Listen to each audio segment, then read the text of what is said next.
Bonjour tout le monde, bienvenue dans votre cours de maths et de mathématiques. Et oui, nous faisons les deux. Aujourd'hui, dans le fond, c'est un cours bonus. J'ai ajouté ça, par intérêt, j'aime bien cette partie-là. Dans le fond, c'est de s'intéresser à pourquoi, quand j'ai un nombre affecté d'un exposant 0, ça vaut 1. Je vais le montrer de deux manières. Pour mes secondaires 1, je vais le montrer avec un exemple numérique. Mais pour secondaire 2 et plus, on va le faire avec de l'algèbre. Puis, je vais peut-être parler un peu de limites pour le cégep, mais j'irai pas là, dans le fond, c'est plus par intérêt. Donc, premier exemple, si moi j'ai 5 exposant 1, ça veut dire que ça vaut 5. Si j'ai 5 exposant 2, ça veut dire que je fais 5 fois 5. Si j'ai 5 exposant 3, ça veut dire que je rajoute une autre fois un autre multiple de 5. Et après ça, mettons 5 exposant 4, ça veut dire que je suis rendu avec 4 fois mon nombre 5.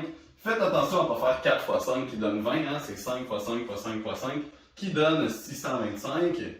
5 fois 5 fois 5 qui donne 125. Et 5 fois 5 qui donne 25. Et 5 qui est 5. Et là, on se rend compte que quand j'allais dans ce sens-là, envers le bas, je multipliais toujours par 5 pour passer d'une étape à l'autre. Mais si je vais à rebours pour me rendre ultimement à mon 5 exposant 0, je fais donc diviser par 5. Donc 625 divisé par 5, 125. 125 divisé par 5, 25. 25 divisé par 5, 5. Et là, le moment fatidique que vous avez tant attendu, si je fais 5 divisé par 5, donc je le divise par lui-même, ça me donne un entier. Et c'est ce qu'on voulait, 5 exposant 0 qui vaut 1. Donc ça pourrait être 8 divisé par 8 qui me donne 1. 8,2 divisé par 8,2 qui me donne 1. Bref, si j'ai la même valeur numérique au numérateur et au dénominateur, quand je fais ma division, ça me donne un entier. Et là, je sais que vous êtes gentils, vous me croyez sur parole, tant mieux, mais on va aller voir avec l'algèbre ce que ça fait, puis on va aller voir aussi les limites avec l'algèbre de ce qui arrive là-dedans.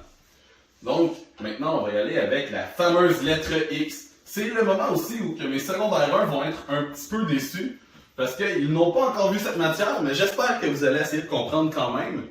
Si j'ai x, donc x exposant 1, ça vaut x. Si j'ai x exposant 2, ça veut dire que j'ai x fois x. Si j'ai x exposant 3, ça veut dire que j'ai x fois x fois x.